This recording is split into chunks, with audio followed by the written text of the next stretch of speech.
G'day guys, welcome back to Supercoach for DR and welcome to the Round 2 review. Now, I had an absolute rip of a weekend at the footy. It started Saturday. Look, to be honest, Thursday and Friday wasn't looking great. I ended up having Dunkley as my vice captain.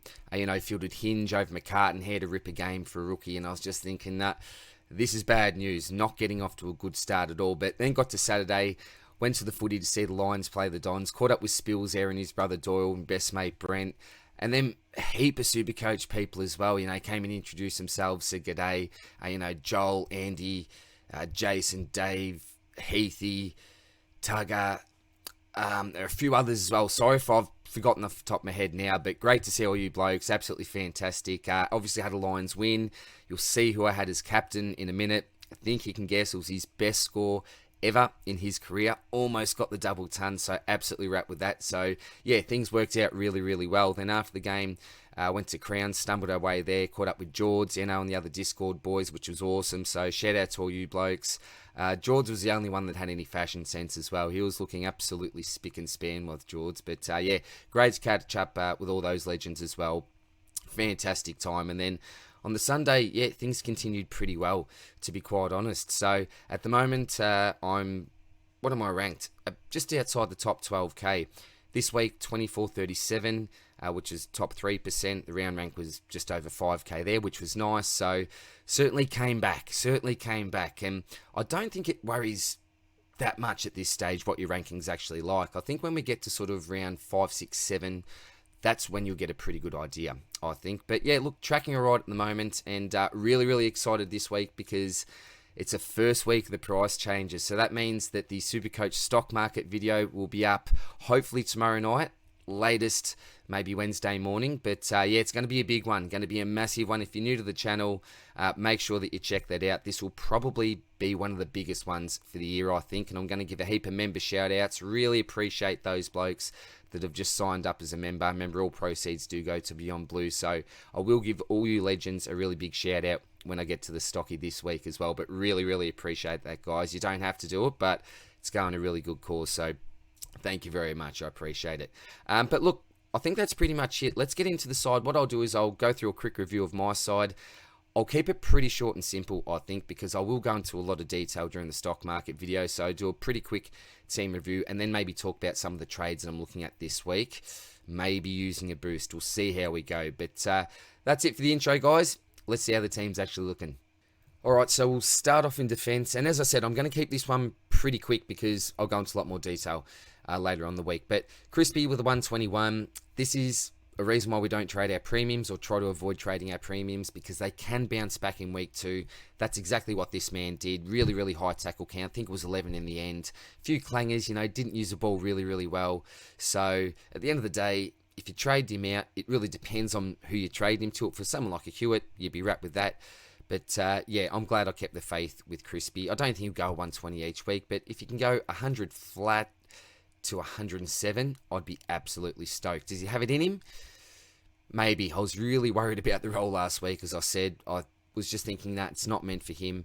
But this week just really, really turned it around. So glad I kept on to him. Hold Crisp, I think, if you didn't trade him last week. Shorty, wrap with this guy as well. He played a pretty poor game last week and still scored, what was it, a 117-ish, I think.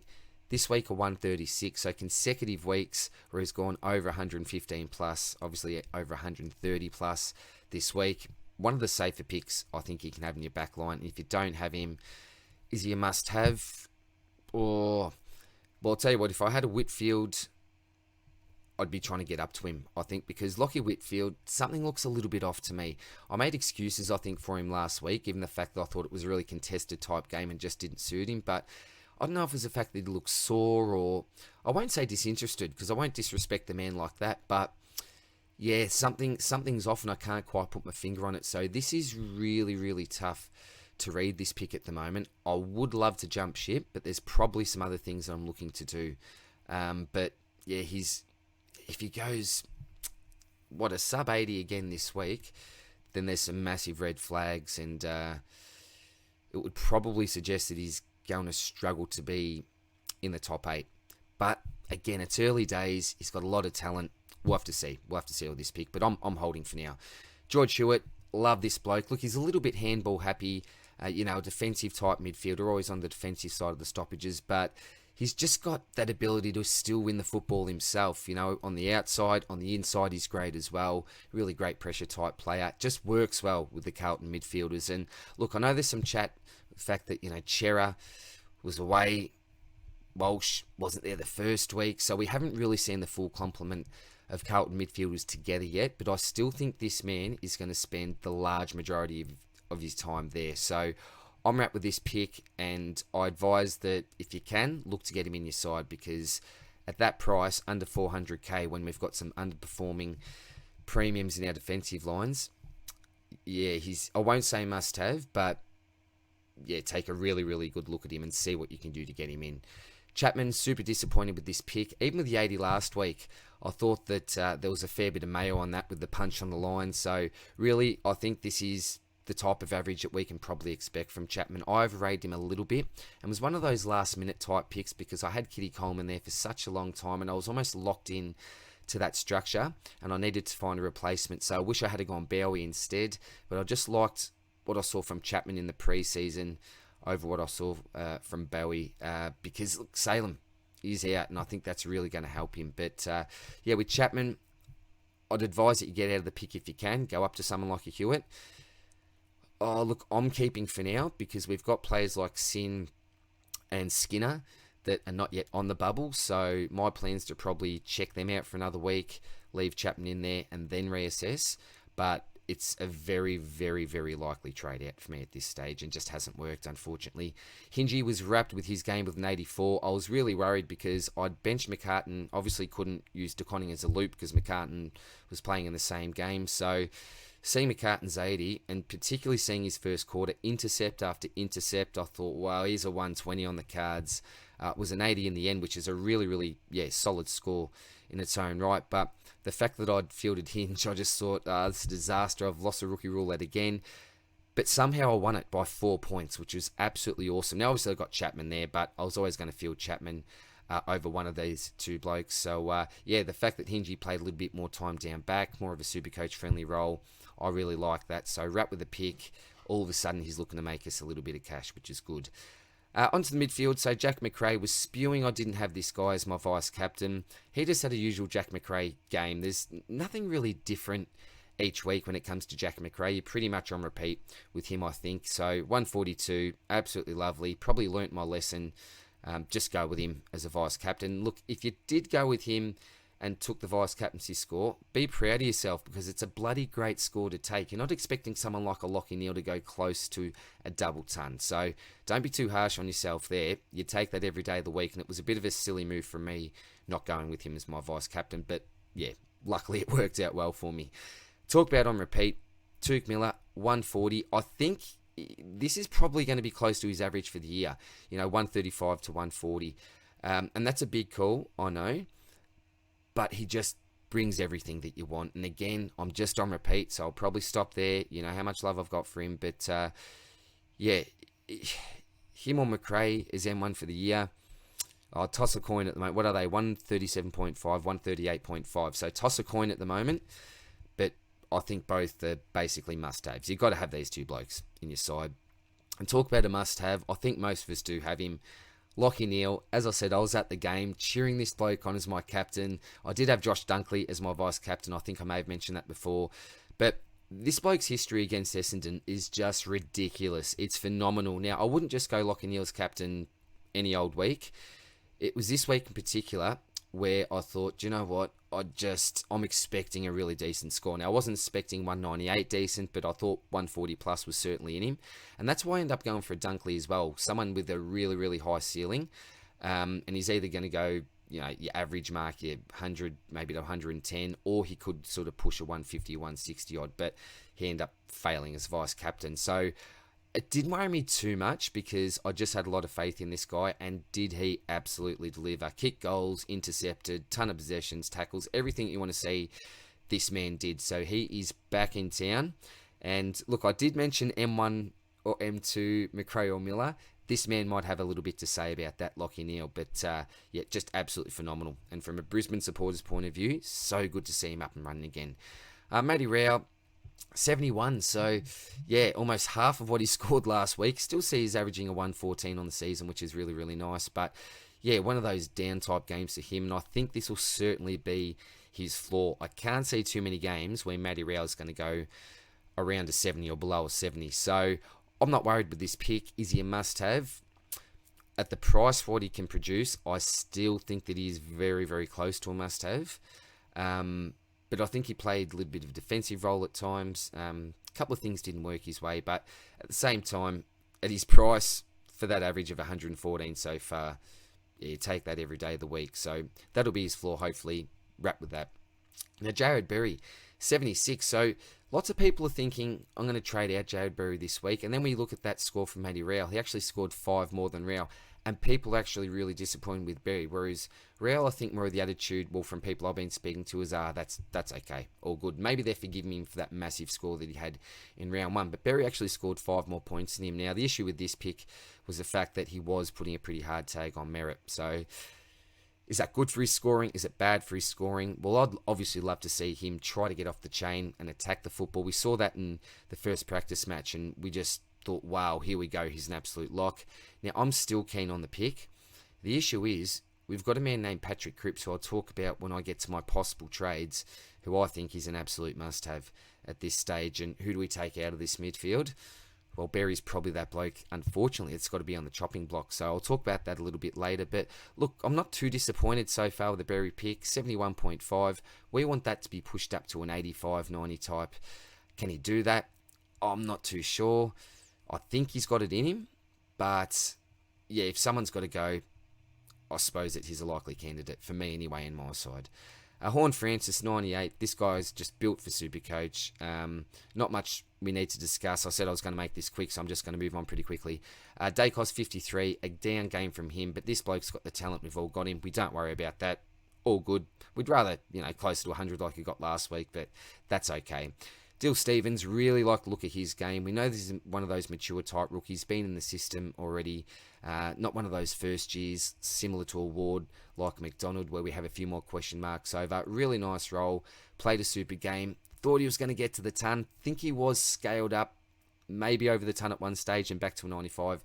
But take that every day of the week. I did win the rookie roulette here, but I was much more confident on fielding Stevens this week after seeing what Ward produced last week. And a 53 was an improvement on that 37, I think it was a week before. Again, I'm not loving this selection, but I think he's got the talent in him to get a really nice score eventually, which will really spike his price. So I think it's just a waiting game, bit of a slow burn at this stage with Wardy. Wait till he has a big one, I think. Will he have to rely on injuries? Possibly, not too sure. Conor Mcdonald is obviously outscoring Ward at the moment. He's only 117k, so yep, that's okay. 55. I think that's around what he's going to do each and every week. So he'll make some cash. He'll do well enough. Just leave him on your bench for now. And Hoff, obviously, COVID protocol. It was too late. I was actually going to use Stevens as my emergency, but I wasn't sure at the time of this game when I had to make this decision with Stevens. I didn't know if he was going to be out or not. I'd heard some whispers, but I thought, I'm not relying on whispers. I need absolute confirmation. So I had to choose between the two, and I ended up going with Stevens. Yeah, happy with that in the end. Then on to the rucks and the forwards. So this man, Max Gawn, what was it, mid-50s? This is percentage time in the rucks. 55%, I think it was. It's probably not enough, is it? 657k, 88. I said last week that we're not going to trade out Max Gawn because he went bang in round 2 last year after a pretty mediocre score. I think it was a 91 in 2021, but he has continued this with an 88, and Jackson is actually looking really, really good at the moment. Now, the issue with this is the fact that he's almost guaranteed to plummet in price here, and what do we rate a trade at? Well, probably 150k for me. Now, 150k says that he actually gets to 500k. I don't know if that's going to be the case. I don't know if he's going to get that low, but he's certainly going to lose money, and quick, unless he puts in an absolute monster. Now, we know that Max Gawn does have a monster in him, but that monster is caged now because of the Luke Jackson factor, I think. And this was a big concern, and that's why I wasn't really keen on selecting Gawn at the start of the season, and why I wanted to go with Darcy. Glad I didn't, by the way, because what was the reason in the end? Durability. yeah, but I suppose the only option for me was Gawn at the time because I thought you got to pick one of the big three, being one of these two or Darcy. But I'll talk about him in a minute anyway, what I'm going to do after I go through the rest of the team and quickly talk about my trades. Grundy, we've all got 101. Thought it was a better game than that. That's okay. We don't panic. Just keep on to him. And Hayes, I did say last week that I think he'll go close to a 70 this week. I was 2 points off my prediction. So he came back down to earth a little bit, but still did some really nice things. I think you got to have him in your side. I think he surely has to keep his spot. Ryder is fit and available, I believe. But surely, I just can't see them dropping him. I'd be really surprised if they did, and the young man would be very, very unlucky if that was the case. Dunkley was my vice-captain. Pretty poor game from him, but again, we've all got him. Butters, I think most people have him. If you don't, I think he's a must-have now in your forward line. 136, 125 for an average over 2 games now. He's just looking absolutely fantastic, and he did that obviously in a losing Port side. So wrap with Butters. Cogs are 99. It looks so much better when you get to 3 figures, doesn't it? So that's frustrating. Just one more point champion data would have been really nice. But again, we've all got him. Not much discussion. Fingers crossed he's a keeper. Mitch Mcgovern, this was just super disappointing. Again, his time on ground now, I think it was the fact that they just couldn't get him on, but it was just so frustrating because it was 13 minutes straight he was on the bench, and it just kills your scoring, you know. Mr. Fumbles on the weekend, just couldn't take a mark. Kicking was off. His whole game was off, and I was pretty excited after the first week because I really loved his role, but I didn't necessarily like it as much this week. So am I concerned? Well, not really, because we're paying 256k for him, and we know that he's got a good score in him. But at the same time, you know, can I afford to keep him when we've got some other options that I think are close to must-haves? Well, maybe not. This type of pick, I think, maybe on the chopping block, even though I don't think it's the worst pick in the world.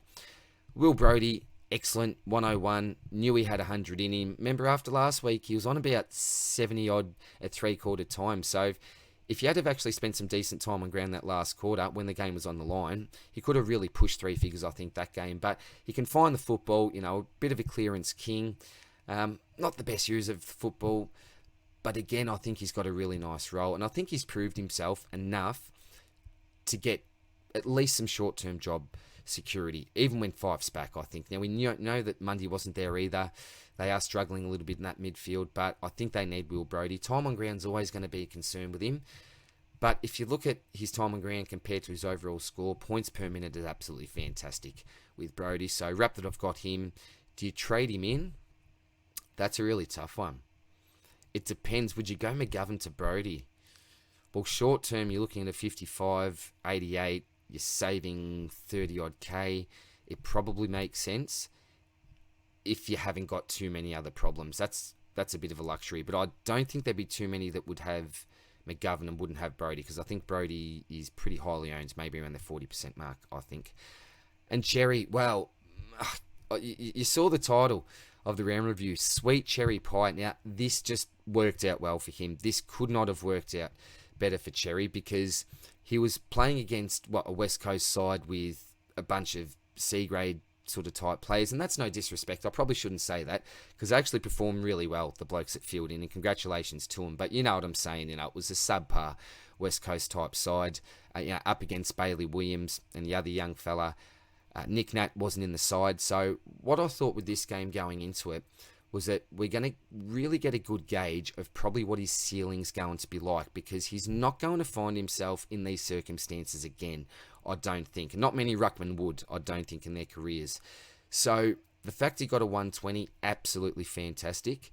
I think that's probably one of the highest scores that we're going to see, because as I mentioned, can you think of another game or another opponent that he's going to be coming up against for the majority of time in the ruck that's not as good as a Bailey Williams? And I don't even know who the other bloke was. No, I don't think so. And just their overall team as a whole, the midfield was so much better. You know, there were just such a number of factors that worked for this bloke. So absolutely stoked with the pick. He is the number one ruck. There is absolutely no doubt about that now. That's set in stone. CCJ didn't play, and I thought that was good, obviously, for Xerri. Goldstein, he's looking really good as a forward, I think. So I just think that this pairing works out really, really well. So wrap with this pick.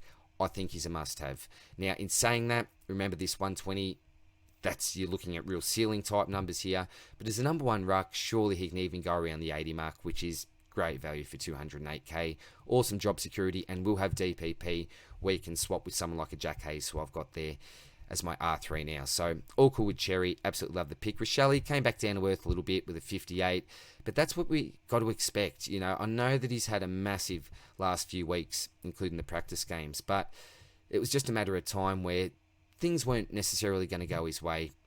It was one of those weeks, and still it's half respectable. 58, that's okay after his big 117 last week. So 88 as an average, yeah, you'll take that for now. That's all good.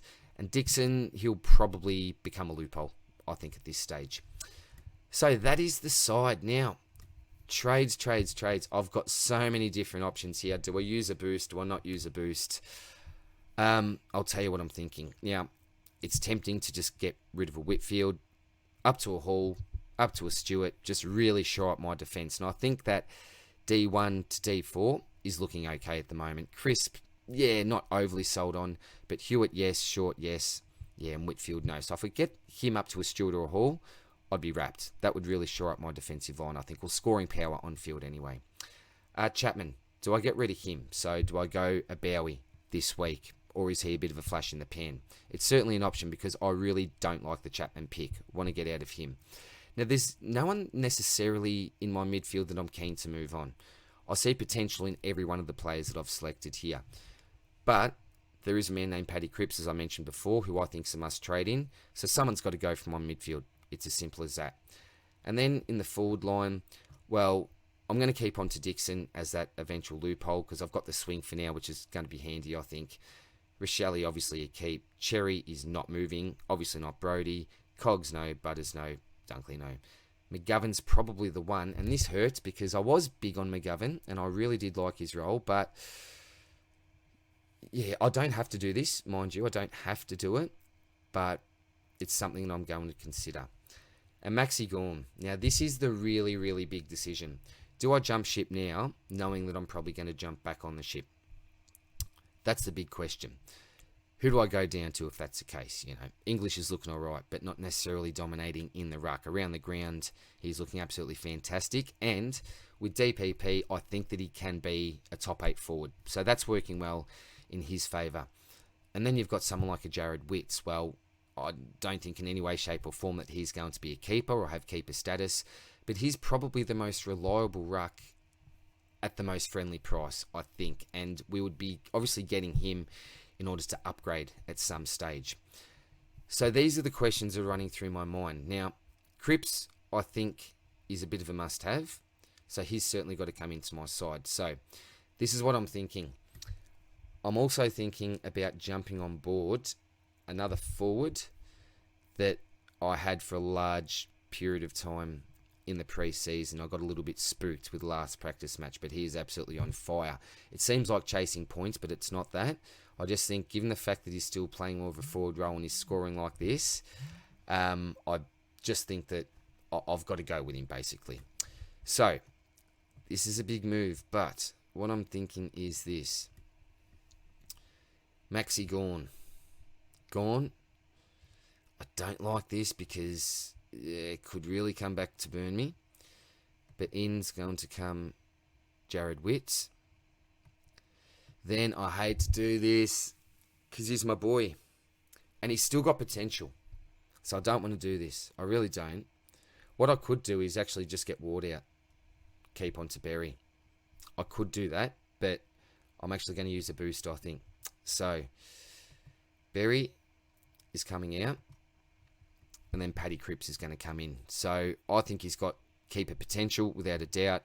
And with so many people jumping on at this price, if you don't now, it's either now or never. And I'm going the now rather than never route, I think. So, Cripps is coming in.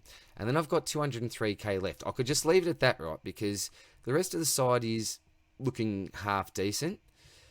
The other thing I could do here is get out of Chapman and then go to a Sicily. So that's the other thing. This is a move I'm really, really contemplating. But I think at this stage, what I might do, I'm still not sure about this one, is out McGovern and I can do this with just under 5k in the bank. So is it meant to be? Is it meant to be? Mr. Isaac Heaney. Complete trade. So out goes Gawn, Berry and McGovern. One primo, two mid-price moneymakers. Mid-price are on the lower end. And in comes Witz as that mid-price moneymaker type ruck. Cripps, who I think could be a must-have, could be a top 8 midfielder if he keeps on going like he is. And Isaac Heaney, who I think is going to be a top 3 forward. So that's a method behind the madness there. Break-even wise, Heaney's about to really shoot up. Cripps is about to really shoot up. And again, is it chasing points? You could look at it that way, but it's looking at form and it's chasing a little bit of value because these blokes are just going to skyrocket in the short term. Now, I'm hoping that they're both going to be keepers. Heaney, 100% should be a keeper. Cripps, look at worst, makes 100k and then starts to fall back into his old ways, but he just doesn't look like doing that at the moment. Playing with a fractured/broken back, whatever he was doing last year, he just couldn't carry the midfield anymore. He was absolutely buggered, just exhausted, I think. But with the new additions to the side now, new coach, he looks refreshed. His body looks good. And it's just the way, like even when he's running, he's actually taking people on now. When he gets to around the 65 metre mark, actually tries to go around that player now and then can actually kick it from 55. So he's got some extra distance on his leg, which was really lacking again last year. He just looks so good. So it's the same with Heaney. We know that he's not going to kick these many goals each week, but even though he's playing as a forward, he's still scoring really well. And I think that when Papley comes in, he only spends more time in midfield, which would be more beneficial to him. I think he's always going to be a goal kicker. So even playing as a mid, I still expect him to even average a goal a game, just with the way he plays. So they're the two blokes that I'm getting in. 1, 2, and then Jared Witz. Now, this is a bit of a risk. I don't love the pick. I would have loved to see more than a 75, unfortunately. But the first week, he played really well, I think. Competed well against Nick Nat, who's, pretty high opposition, I think, or I rate him as a ruckman. So, yeah, it's more of a bit of a money grab, and like the only bloke that's at that price where I can get these two trade-ins with Heaney and Cripps. But let me know what you think. Is it going to be a waste of a boost? Should I just let Heaney go, keep the 200k in the bank, and then make a move next week? Should I go Chapman up to Sicily? Because I really do want to get out of this pick. But the reason why I'm leaving Chapman in for now is the fact that we do have blokes like O'Driscoll, Skinner, and even a Josh Sin, who wasn't great on the weekend, I know, but we've got 3 options that are potentially coming in down back. So I'm pretty happy just to even play McCartan on field at the moment and just leave Chapman there for now. He won't basically do anything, but he does give me a look at least at the next bloke that can come in as an underpriced rookie. And then I've got Nick Martin as well. So I'm pretty much going to be at 30 trades quite soon, but I think I've really got all of the must-haves at this stage. I can't see too many must-haves that I'm actually missing. Maybe an Aaron Hall, is he a must-have? Maybe, I'm not too sure. But, yeah, look, let me know what you guys think. I've probably rambled on too long. I was meant to keep this really, really short and get straight into the stock market because the research for that is, yeah, it's quite scary. It's, hours and hours going to that. So I need to get onto it, guys. Again, thanks to all the members. Thanks to all the guys that I did see at the football. Absolutely awesome. You guys are a bunch of legends. And stay tuned for the stock market video. It will be back either tomorrow or early Wednesday morning. We'll have all the break-evens, all my advice, everything that you need. Make sure that you check that out. But until then, guys, take care. Good luck with your trading. Hope the team planning's going well. And I'll see you soon, the stocky. Cheers, bye.